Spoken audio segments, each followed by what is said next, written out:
እንደውም ከዛሬ በኋላ በሰበኩበት ሁሉ ለመናገር ነው ቃል የምገባው እግዚአብሔር ቢረዳኝ። እነዚህን 5 ነገሮች በዚህ ዓለም ለማሸነፍ ፓወር የግድ ያስፈልጋል ነው ቀመሩ ይሄ ነው። አሁን የዚህ ዘመን ሰው እና ክርስትና ልገናኝ የሚለው ተፍ ብለህ ሰልፍ ኮንፊደንስ ይኑርህ ነው። በክርስትና ደግሞ ተፍ ብለህ ትሁቱን ነው። የፈለግከውን ነገር ስራ፣ ስለማንም አትጨነቅ፣ ግድ አይኑርህ። እንደዚህ አይነት ነገር ነው የሚሰበከን። እንደሱ የሚባል ነገር የለም። እንደውም የሚባለው 100% ኮንፊደንስ ኔጌቲቭ ኮንፊደንስ ነው ይባላል። ባለስልጣንን ሲሻር መሳደብ እናውቅበታለን ነው ለማለት የፈለግኩት። ሲሾም ትንፍሽ የለም። ሲሻር ስለ አፄ ኃይለ ሥላሴ ነውር የሚወራው በደርግ ዘመን ነው። ስለ ደርግ ዘመን የሚወራው ቀጥሎ ባለው ነው። ቀጥሎ ስላለው የሚወራው ቀጥሎ ባለው ነው። ነገ ደግሞ የሚወራው ምን እንደሆነ ያላውቅም። አሁን አንዳንድም የከተማ እናቶች ሊቃጣቸው ጀምሮ ነበር አሉት። ክርስትና ሲያስነሱ ውሃ በፌርሙዝ አሙቀው አምጥተው በዚህ አጥመቁልኝ። ይሄ ቀልድ ይመስላል በእውነቱ ማለት ነውና የእግዚአብሔር ቤተሰቦች ያለ እግዚአብሔር ጉልበት ካለንበት ኃጢአትን መውጣት አንችልም። አንዳንድ ጊዜ ሰይጣን ምን ሊለን ይችላል? አይ እንዲሆኝ ረክሼ ቤተክርስቲያን አልሄድም፣ እንዲሆኝ ረክሼ የጸሎት መጽሐፌን አልነካው፣ እንዲህ ባረኩበት እጄ እንዲህ በልኮ እንደው ይገርማቸዋል እኮ ጸሎተኛ ለመሆን ምን ያስፈልጋል ቢሏቸው አንድ አባት መጸለይ አሏቸው። ጸሎተኛ ለመሆን መፍትሄው ምንድን ነው ንገሩኝ እንጂ መጸለይ ነው። ወደ እግዚአብሔር ቤት ለመምጣት መፍትሄው ምንድን ነው? ወደ እግዚአብሔር ቤት መምጣት በሉ እንጂ ንገሩኝ እንጂ ወደ እግዚአብሔር ቤት ለመምጣት መፍትሄው ምንድን ነው? ጥሩ ሰው ለመሆን መፍትሄው ምንድን ነው? ከነ ክፋታችን መምጣት። ምክንያቱሳ የዮሐንስ ወንጌል ምዕራፍ 7 ላይ ጌታ ምን ብሎ ነግሮና እኔ ውሃ ነኝ። እስኪ ውሃ በሉ። የተጠማ ቢኖር ወደ እኔ ይምጣ ሲል እኔ ምንድን ነኝ ማለቱ ነው። ስለዚህ ወደ ወንዝ የሚሄድ ንጹህ ሰው ነው ያደፈ ሰው ነው? ንገሩኝ። ያደፈ ሰው ነው። እንዲያውም ካደፍን ነው ቤተክርስቲያን መምጣት ያለብን። ልንነጻ ነው የምንመጣው። ውሃ የሚቀዳ የተጠማ ሰው ነው? የጠጥቶ የጨረሰ ሰው ነው? የተጠማ ሰው። እንግዲያውስ ክርስቶስ ለኛ ለተጠማ ነው ያስፈልገናል። ለደረቀ ዛፍ ውሃ እንደምናጠጣው እንዳይደርቅ እንደምናጠጣው ደረቅ ለሆነችው በረሃ ለሆነችው ነፍሳችን የሕይወት ውሃ ክርስቶስ ያስፈልገናል። ፍሬ ቢስ ለሆነው ቅጠል ብቻ ለሆነው ሰውነታችን የሕይወት ውሃ ክርስቶስ ያስፈልገናል። መምጣት የሚያስፈልገን ለኛ ነው። ጉልበቴ ሆይ እወድሃለሁ የምንለው በእግዚአብሔር ጉልበት እንጂ ሰው በጥረቱ ብቻ ከኃጢአት ሊወጣ አይችልም። ምዕመናን እንደዛ ነው የምነግራችሁ።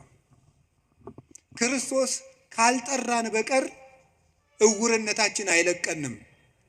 ማርያም መግደላዊት እኮ ጥርጥሩ እንደያዛት እንደው አትክልተኞች ወስደውት ይሆን እዚህ ያለች በኋላዋ ማርያም ብሎ ድምፁን ሲያሰማት ነው ፊቷ የበራላት። መድኃኔዓለም ሲጠራን ነው ልባችን የሚበራው።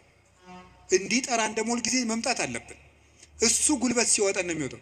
ቅዱስ ጴጥሮስ ወደ ውሃው ሲሰጥም አቤቱ እንዳልሰጥም አድነኝ አለው። ጌታ እጁን ሲልክለት ምዝዝ ብሎ ወጣ። ካለንበት ጉድጓድ የምንወጣው እግዚአብሔር ጉልበት ሲሆነን ነው። ጉልበቴ ሆይ እወድሃለሁ የምንለው ከዚህ የተነሳ ነው። የእውቀት ኃይል የሚባል አለ። እስቲ የእውቀት ኃይል በሉ ንገሩኝ እንጂ። ስለዚህ ቅድስና ለሰሩት ለእነ አቡነ ገብረ መንፈስ ቅዱስ ጉልበታቸው ማን ነው? ንገሩኝ እንጂ። አቤት አቡነ ገብረ መንፈስ ቅዱስ 562 ዓመት ምግብ ሳይበሉ ኖረዋል። ውሃ ሳይጠጡ ኖረዋል። እግዚአብሔር አስችሏቸው ነው። ምንም ሳይበድሉ እንደ መልአክ ንጹሕ አእምሮ ነበራቸው እሳቸው። ስለዚህ ምን ብለው ይዘምራሉ? አቤቱ ጉልበቴ ሆይ። ደግሞ እኔና እናንተን የመሰሉ ኃጣንም ደግሞ አለው። ማርያም ግብፃዊት አለች። ኢየሩሳሌም ስትሄድ በግብፅ አመንዝራ ኢየሩሳሌም ስትሄድ ደግሞ የምታመነዝርባቸው ወንዶች ልታገኝ ነው ሄደችው።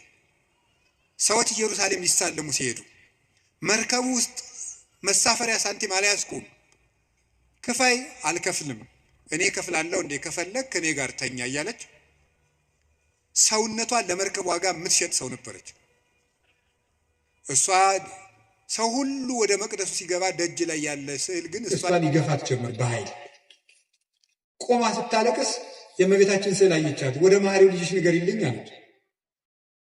ከዚያ በኋላ እንድትገባ ተፈቀደላት። ወደ ዮርዳኖስ ማዶ ሂጂ፣ በዚያም ለነፍስሽ ረፍት ታገኛለች። ሄደች።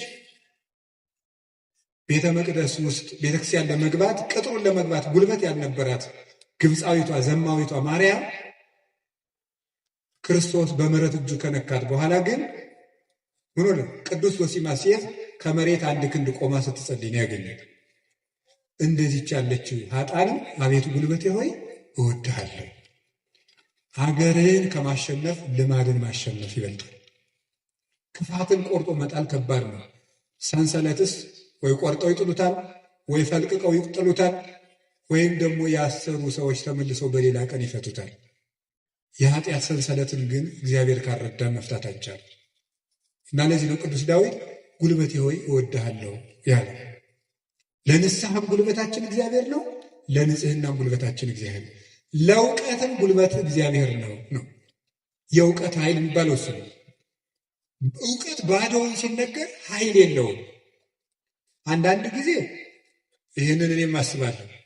እውነት ለመናገር መቼስ ተያይዘን ከምንጠፋ አንዳችን ተናጋሪ አንዳችን ሰሚ እያልን እንተጋገዝ ተብሎ ነው እንጂ እውነት ለመናገር እኔን የመሰለ ሰው እዚህ ቁሞ መስበክ አልነበረበትም። መስበክ ያለባቸው እንደነ ቅዱስ ዮሐንስ አፈወርቅ ያሉ ቅዱሳን መምህራን ነበሩ።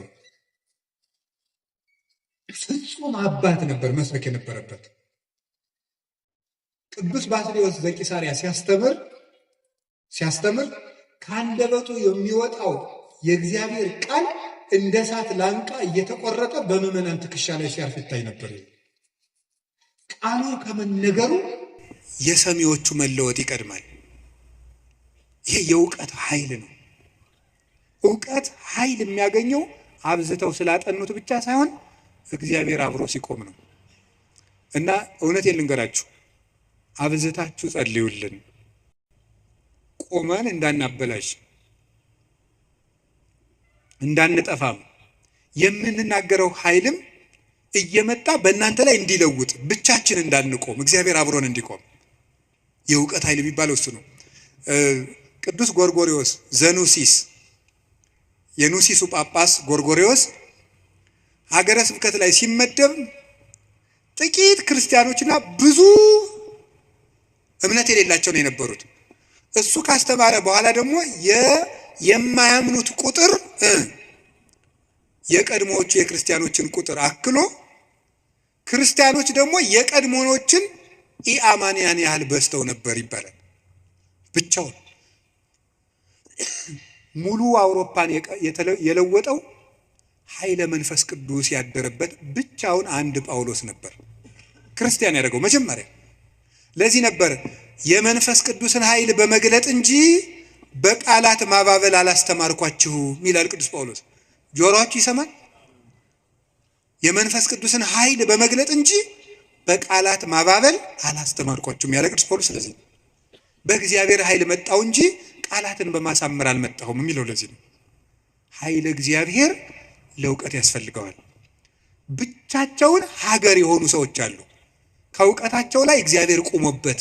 ቅዱስ ዮሐንስ አፈወርቅ ብቻውን ቆስጥንጥንያ ውስጥ የሚያበራው ምሰሶ፣ ቅዱስ ያሬድ ኢትዮጵያዊው ብቻውን የቤተ ክርስቲያን ትጥቅ ሆኖ በየማህሌቱ ብቻውን ቆሞ የኖረው እውቀቱ ውስጥ ኃይል ነበረ።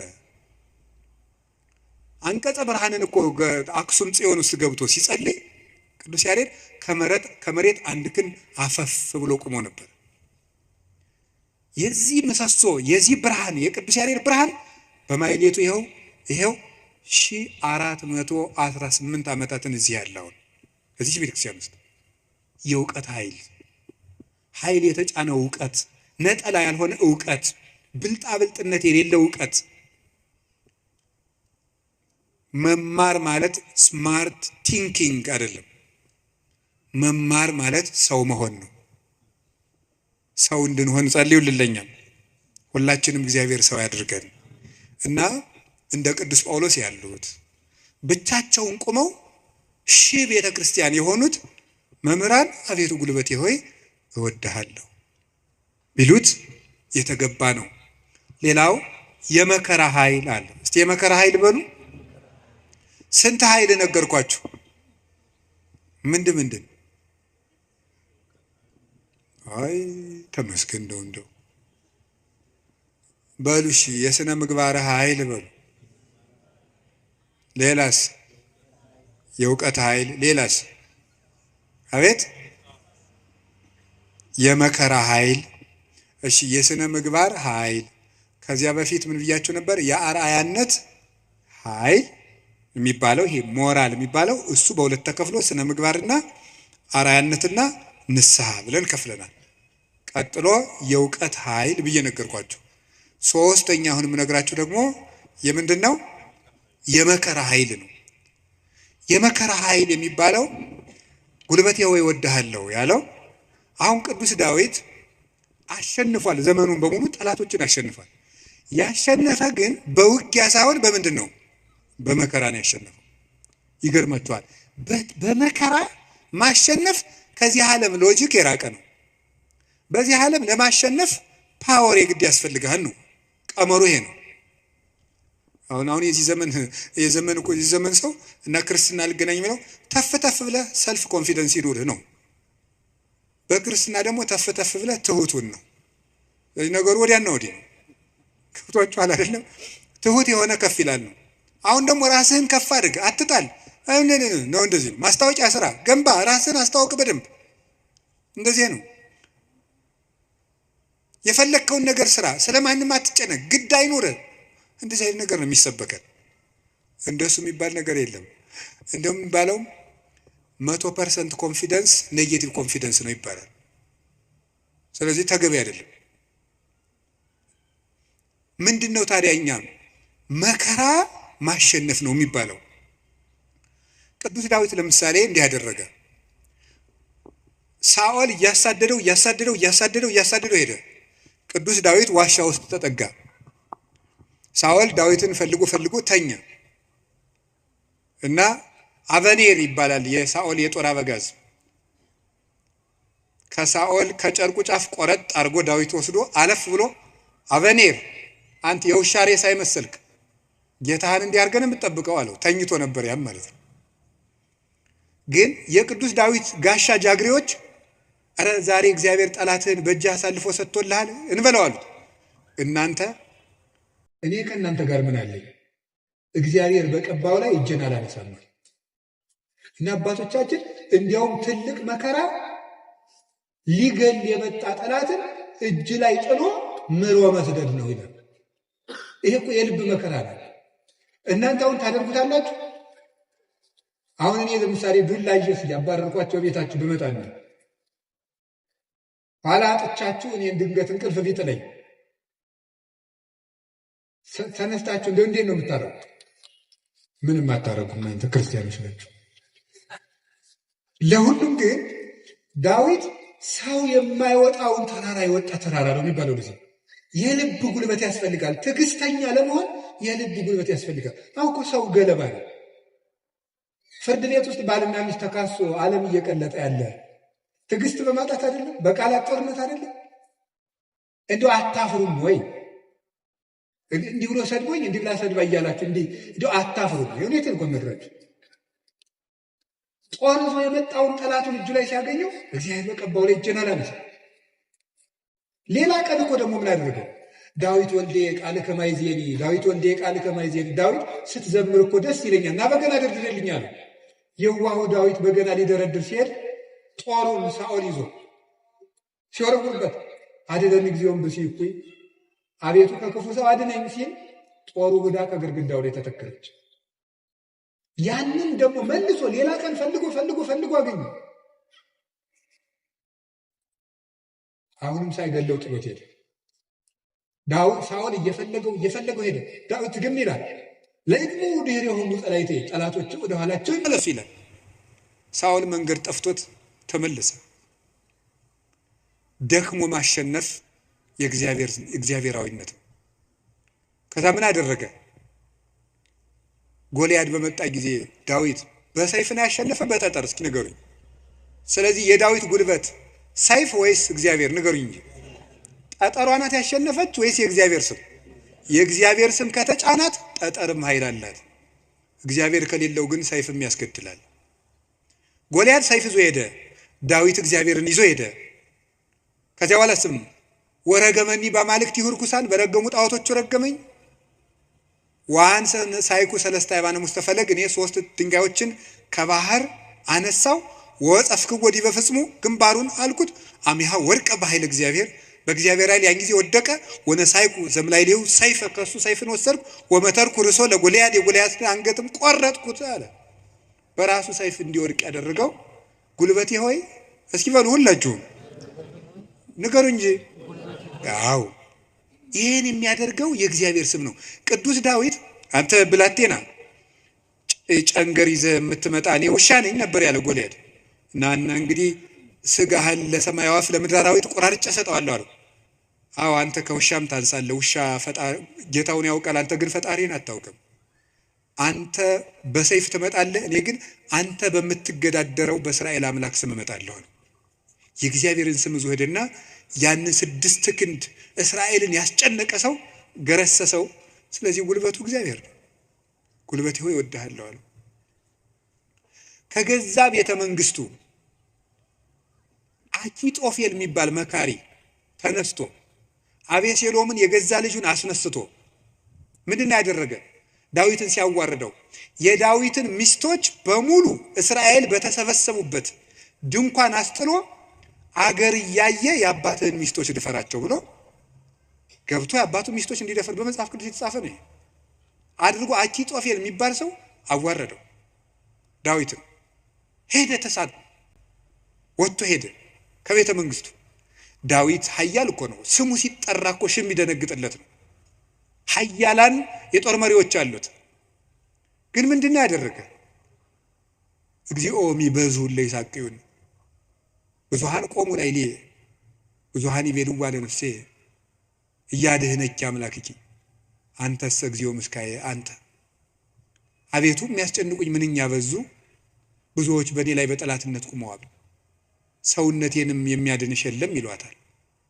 አቤቱ አንተ ግን መጠጊያዬ ነህ፣ ከራሴ ላይ በላይ ያለ ዘውድም አንተ ነህ እያለ በልቡ ተንበልብሎ ካሸዋ ላይ ወድቆ ያለቅስ ነበር። የዚያ ጊዜ አኪጦፌል ይገርማችኋል አገሩ ገብቶ ዳዊት ከተመለሰ አይምረኝም ብሎ በገዛ እጁ ታንቆ ሞተ።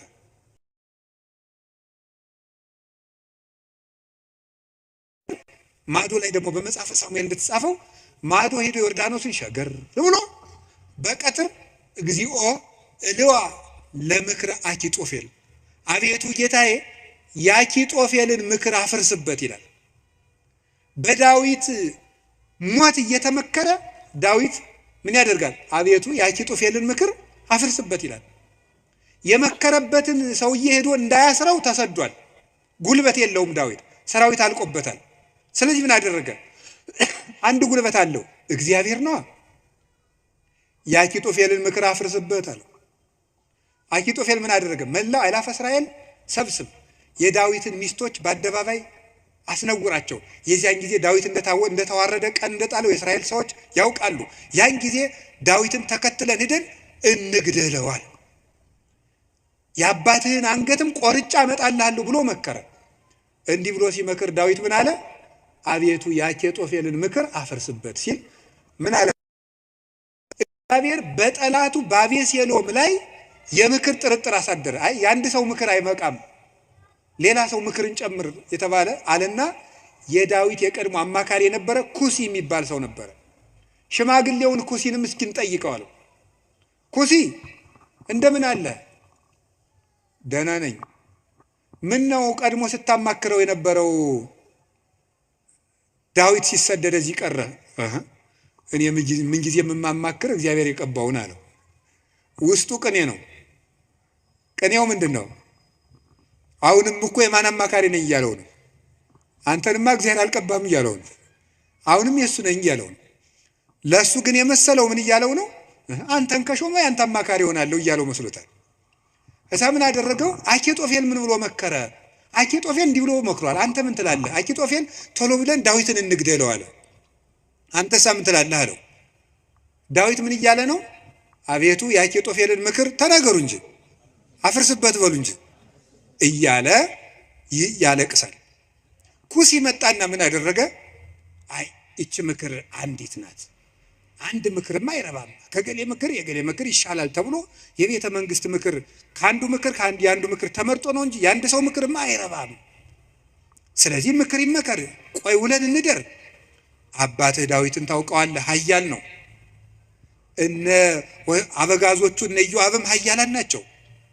አሁን ሂደን ይፍጀን እንዴ? ነገር ግን መላው አእላፈ እስራኤል ገና ይሰብሰቡ፣ ምክርም አበርክተን እንምከር። ከዚያ በኋላ ህዝቡን ከሰበሰብን በኋላ ዳዊትን ከተራራ ላይ ያገኘነው እንደሆነ አውርደን ከውሃው እንመጠብጠዋለን፣ ሜዳ ላይ ያገኘነው እንደሆነ እንደ በረዶ እንወርድበታለን። ይሄ ነው እንጂ አሁንም ሄደን እንፈጅ ብለህ ነው አለው። እሺ እንግዲያስ ያንተ ምክር ይሻላል አለው። በጎን ምን አደረገ? ኩሲ ዳዊትን በዚህ ባጠገብ አትደር፣ ዮርዳኖስን ተሻገር፣ ሊገልህ ሊመጣ ነው አለ። ዳዊት ይህን ሰምቶ ተሻግሮ ሄደ። ከዚህ በኋላ ምን አደረገ? ተሻግሮ ከሄደም በኋላ አቤሴሎም እሱ አባቱን ተከትሎ ሊገል በሰረገላ ሆኖ በጫካው ውስጥ እያሰገረ ፈረስ ሲሄድ ጸጉሩን አሳድጎ ስለነበረ ጸጉሩ ከዛፍ ላይ ተንጠለጠለና ሞተ። ዳዊት ግን ፈረስ ላይ አልወጣ፣ ምክር አላማከረ። አቤቱ የአኪጦፌልን ምክር አፍርስበት እንዳለ የክፎችን ምክር አፍርሶ ዳዊትን ስለታደገው አቤቱ ጉልበቴ ሆይ ሙሉት እናንተ እወድሃለሁ ያለው ስለዚህ ነው። እግዚአብሔርን መውደድ እንዲህ ያለ ጉልበት ይሰጣል። ሲሰድበው እንኳን ሳሚ ወልደየራ የሚባል አንተ የውሻ ሬሳ ሳይመስልክ፣ መቼም ሰው የዚህ ዘመንም ሰው እንኳን እንደዛ ሳይመስል አይቀርም። አሽቃባጭነት ይበዛዋል። ማለት ምን ማለት ነው? ሁላችሁንም አይደለም፣ እነማንም እንደሆነም አላውቅም።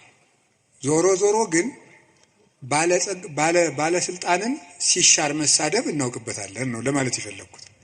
ሲሾም ትንፍሽ የለም፣ ሲሻር ስለ አፄ ኃይለ ሥላሴ ነውር የሚወራው በደርግ ዘመን ነው። ስለ ደርግ ዘመን የሚወራው ቀጥሎ ባለው ነው። ቀጥሎ ስላለው የሚወራው ቀጥሎ ባለው ነው። ነገ ደግሞ የሚወራው ምን እንደሆነ ያላውቅም። ስለዚህ ልላችሁ የፈለኩት ምንድነው? ቀን ሲጥለው ጎበዝ ሰውን የተሾመም ቢሻር ያጣም ቢያገኝ ከእውነት ጋር ቁሙ እንጂ ሰውን ቀንጥሎታል ብላችሁ አትሾም። እንዴው ለስጋም ተመልሶ ሊመጣ ይችላል። አጉል ነው፣ ተመልሶ ሊሾም ይችላል። ለነፍስ ግን ሰውን ቀንጥለው ምን ይላል ሰሎሞን?